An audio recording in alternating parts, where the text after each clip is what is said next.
Wildfires devastated large swathes of central and southern Chile this February. Hundreds of thousands of hectares were affected. At least 24 deaths were reported. Record summer temperatures and changing winds caused the wildfires to spread. The government called a state of emergency and requested international help to contain the situation. These fires highlighted the vulnerability of Chile to climate change. This, as the country is in the grip of an ongoing mega drought. 2022 was the 14th consecutive year of drought in Chile. It is a drought that is transforming the landscape of this South American country.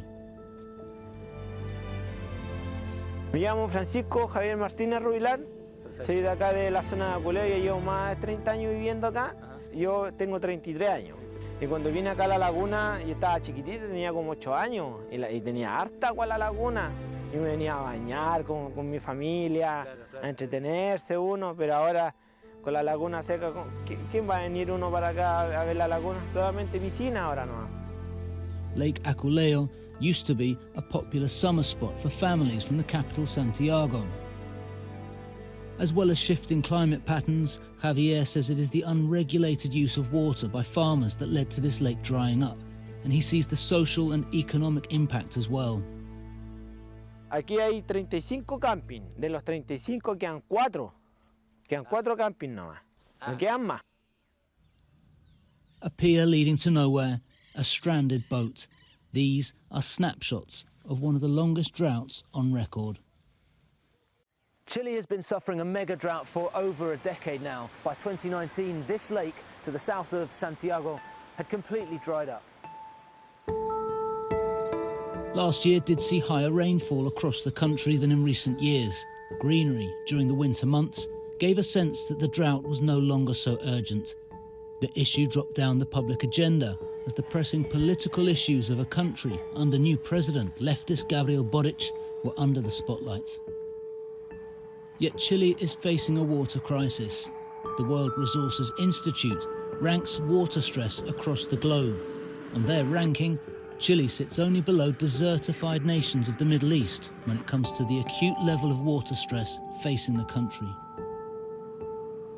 Chile's capital, Santiago, announced an unprecedented plan, water rationing for some 6 million people. Operating on a 4-stage system, at times of the most severe lack of water, cuts of up to 24 hours could be introduced. This will rely on the amount of water in the Maipo and Mapocho rivers that flow down from the majestic snow-capped Andes Mountains overlooking the capital. Yet it is not only low rainfall that worries experts. Chile tiene más del 80% de los glaciares de Sudamérica en la cordillera de los Andes, pero esos glaciares son una reserva. No son un recurso en el sentido técnico de la palabra, ¿no? Porque un recurso es aquel que se va recuperando, que se va manteniendo en el tiempo con los sistemas naturales, digamos. En cambio, la reserva es algo que se agota, es como una cuenta de ahorro a la cual tú después ya no le sigues aportando.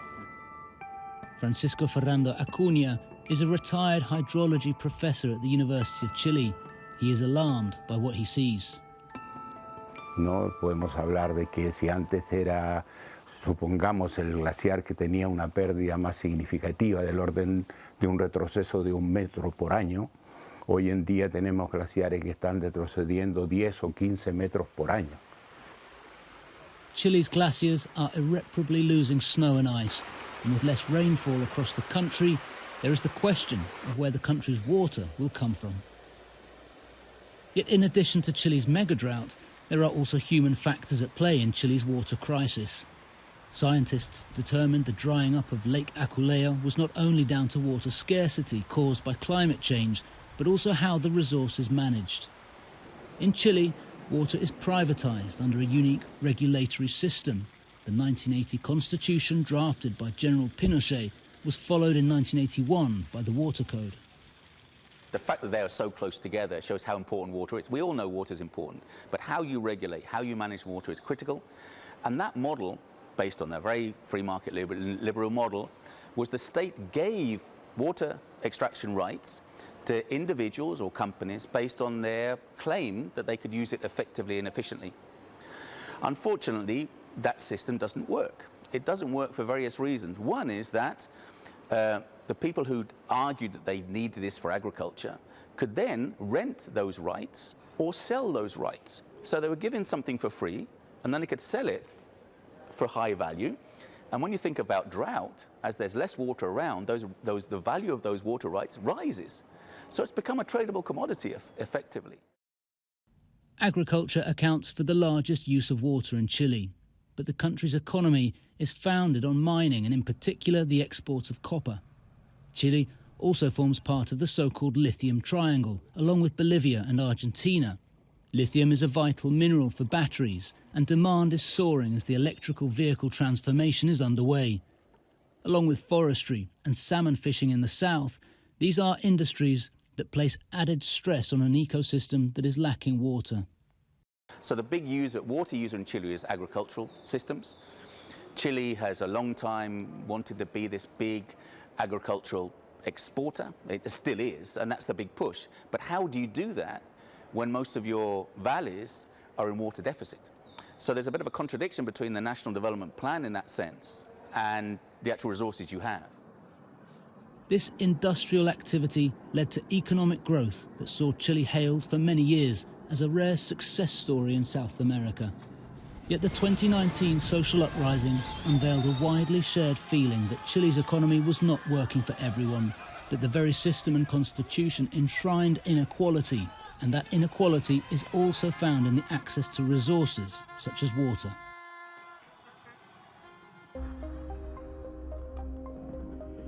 The effects of this mega drought can be seen and felt across the central region of Chile. We travelled a few hours north of Santiago with water activists Evelyn Vicioso and Emiliano Olivares to see the effects on local communities.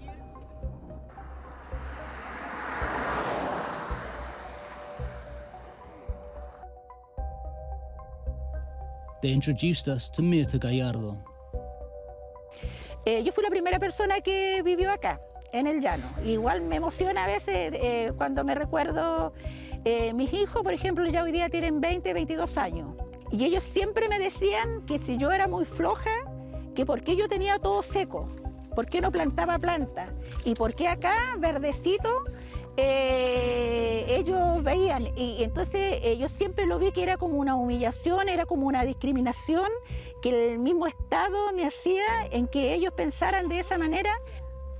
Hoy día, después de grande, pudieron entender esa desigualdad que vivimos el ser humano con el agua, pero ellos de chico pensaban que yo por floja no sembraba, no cultivaba, no tenía nada, y acá porque ellas eran inteligentes o porque tenían no sé qué cosa, tenían verdecito. Now in her 60s, Gallardo has campaigned for greater access to water since the age of 16. She lives in a community of subsistence farmers.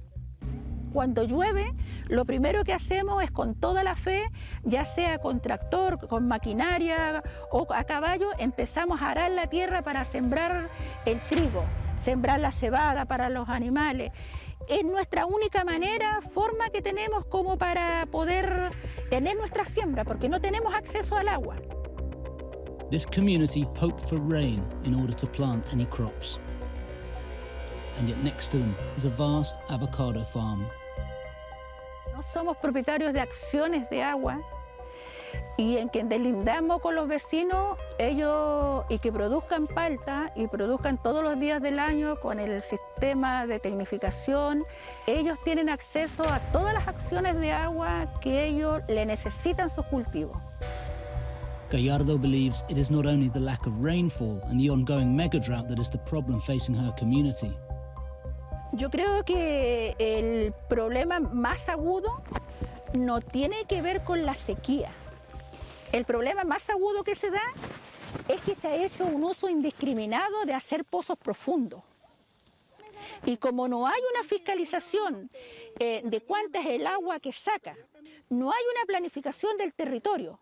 Aquí lo que manda es el bolsillo, económicamente. Cuánta plata tengo, cuánto poder económico tengo, es lo que voy a ser capaz de colocar lo que se me antoje, sea un producto que el que consuma más agua, da lo mismo. Up until January of this year, Evelyn Vicioso was the director of the Nuenco Foundation that lobbies for the sustainable and fair administration of water resources. She points to this glaring contrast. Entonces, tenemos contradicciones como laderas completas de paltas que se exportan a Europa, China o a Oceanía, y al lado zonas de personas que no tienen agua para bañarse, para ir al baño, para beber, que tienen escuelas sin abastecimiento de agua potable. Authorities say there is progress in preserving this resource. After 11 years of debate, in 2022 the Chilean Senate voted in new legislation for water. Por primera vez se prioriza el consumo humano, el saneamiento y la subsistencia de las personas. Es un vuelco generalizado a cómo hoy día estamos pensando en la administración del recurso agua. Todo el tema del agua es trascendental a todo el aparato económico del país y por lo tanto los usos que se hacen respecto del recurso agua tienen que conversar también en cómo el Estado prioriza el abastecimiento de la población sin desmedro, ¿cierto?, de su modelo económico también. Chile's economic model remains under debate. In September last year, Chileans voted against rewriting the country's constitution. This is something that had been the demand of the protests that began in 2019.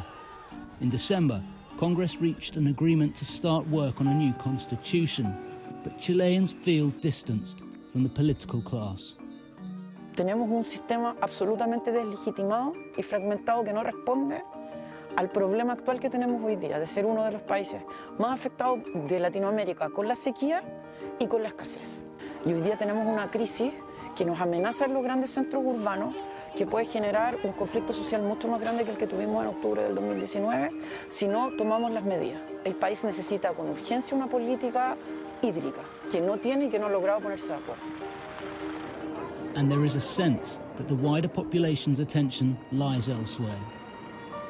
When you look at the priorities of people, and in Chile at the moment with economic crisis, inflation, new constitution, it is important, it's a concern, but it's not top of the agenda. So it's very difficult to make climate change and water stress top of the agenda, and particularly in a country where 90% of people live in cities, so they don't actually see the water as such. So they're concerned about the price, but not where it comes from and the use necessarily.